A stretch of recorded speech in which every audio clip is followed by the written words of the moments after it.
Hey, it's Stacy with Bridges 52.7, and I wanted to chat about Belfast tonight.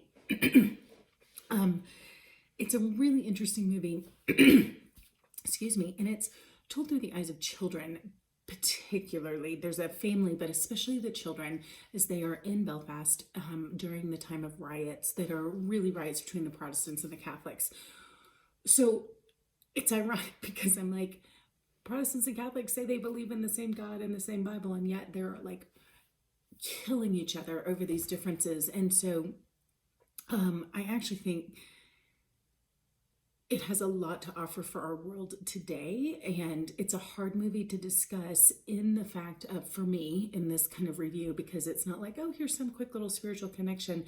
Because I think the connection is recognizing the tough situation that we're in and looking at some of these dynamics and how do we respond. And it's not some black and white discussion, ironically, because the movie's filmed in black and white. And that's part of the point I think they're trying to make, is that it's not really so black and white as everyone wanted to make it. And so I think it is actually very relevant for our time. It's just not a super easy thing to sum up because it's a really nuanced conversation that doesn't have clear answers. So I'm going to try to get at a few things and just help maybe raise some questions and ways to look at it. But I do think the black and white filming was super interesting to me because there were a couple moments where things were in color, and I was really kind of debating that, and I thought it was brilliant. There may be other reasons, but the thing that came to me was the times that were in color were when they were in the theater watching either a play or a movie. Some of those things would be in color.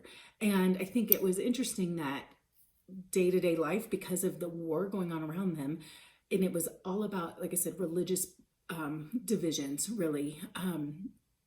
So this fear-based religion, they even talk about the Catholics are so fear-based. I'm glad we're not Catholics. And then they go into their church and the preacher's like hellfire, brimstone kind of, and the little kid's like terrified. It's like, yeah, I'm glad we're not Catholics because this is so much better. It's like, so it really shows like the black and white, but also the hypocrisy and the confusion that's all around them. But then they go to the arts, they go to the theater, they go to things that are kind of outside of that political world, and suddenly there's color and there's a different way to look at it. And so for me, I guess I look at it and think we are really good at looking at our world in terms of which side are you on. And sometimes it's not A or B, like we're looking at, are you black or white? Are you on this side or that side? Which side of the fence? And I think it's amazing that they show the color is almost like there's a whole third option that nobody was considering. Like, what if it's not one or the other? What if there's this option? So, instead of being on one side of the street or the other, what if you could be above the street? And so there's a different dimension altogether that's not even in the conversation.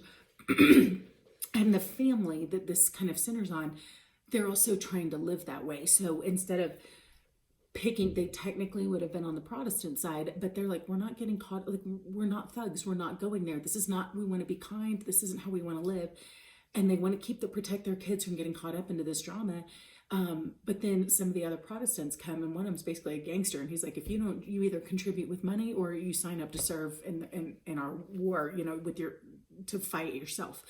One way or the other, you're going to support this or we're going to come after you.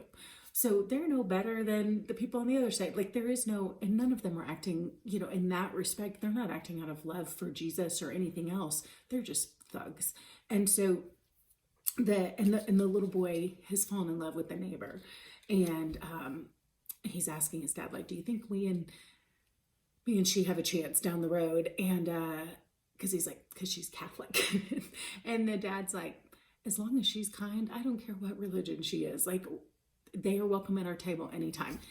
And he wasn't necessarily saying, this is me and my like conservative background. He's not necessarily saying you have to marry her if she doesn't agree with your faith, but they're welcome in our home. Like we will always welcome people to our table if they can just be kind. And that's really how they are trying to live, is above this. They're trying not to pick sides. They want to keep loving their neighbors no matter what side they're on.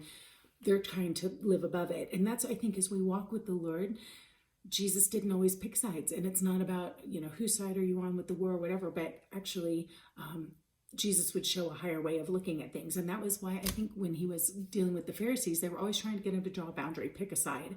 And consistently, he had a perspective that was on a different plane. It was on a totally different playing field. And so they couldn't argue with that because he would bring in the color option. He would bring in option C. They're like, choose A or B. He's like, how about C? What?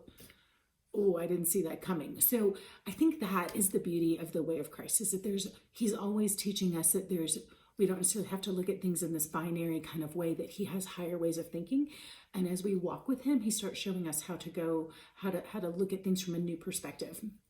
And I think that kind of comes out in the movie some. So I would say, I'm going to pause here. It's one of my favorite illustrations in a book. Calvin Miller, who I love, wrote a book called The Philippian Fragment. And there's this church, and they're in this huge debate over when Jesus is coming back, pre-trib, post-trib kind of a thing. I mean, it's like a fictional story. Like he found an ancient piece of scripture that's this book. Anyways, it's cute.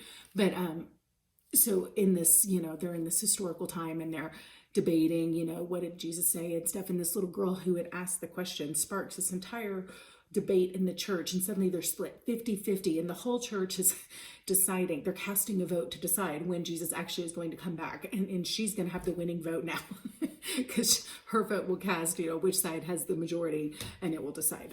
And on the night of the vote, the pastor runs into this little girl, and she's going the other way. She's not going towards the church. He's like, where are you going? And she was like, I'm going to hang out, like take care of the poor and feed the poor. And he goes, well, when Jesus comes back, which side do you want him to find you on? Are you, pre or post or whatever? She goes, I want him to find me with the lepers, or the poor, or whatever it was. Maybe it was the lepers.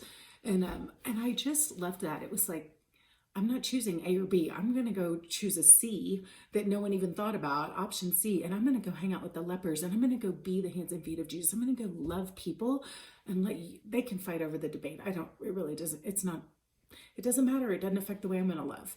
And so that I was kind of thinking of that when I was watching this movie. So a couple challenges as you're, if you watch this or want to talk about it with somebody, is I love that the movie is showing there's like three different generations, and you're seeing this whole thing through different perspectives, but especially through the children and how they're kind of looking at things very different, and they're trying to make sense of what's the battle about? How do we even understand? Like, how do you know if they ask me if I'm Catholic or Protestant, what am I supposed to say? I don't know what side they're on. And I'm just like, how do I not get hurt? And there's this it's super cute through their innocent little minds, like trying to understand, well, how would I know what I'm supposed to say? And how they all look the same to me. So how do we determine what side they're on and what they're looking for in us? And I think too, again, so relevant for our time because there is such political division among a million other things. And I think our world is really polarized right now. And some of this, critical race theory and things like that, it can be so divisive, and is kind of encouraging this whole idea of choose a side. And I think to be able to ask different people, what side are you on? And what do you think about this? And not even what side are you on, but more like, how do you feel about the division or the arguments that are going on? Like, as a kid, do you even understand why people are making these decisions? Or how do you perceive this? Do you think this is important or not? What do you think Jesus says? But to kind of get things through their perspective. And not just the young ones, but the old ones too. I mean, because they see things way more black and white, and then the young ones see way more color.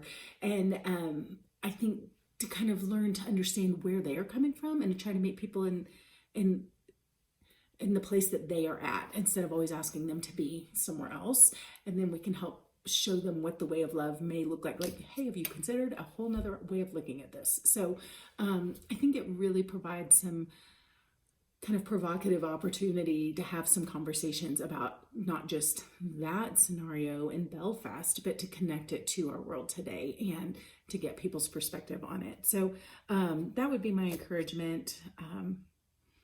Personally, but I'm sure there's a million other ways to look at it. But that was the thing that I kind of came away going, yeah, how do we look for option C?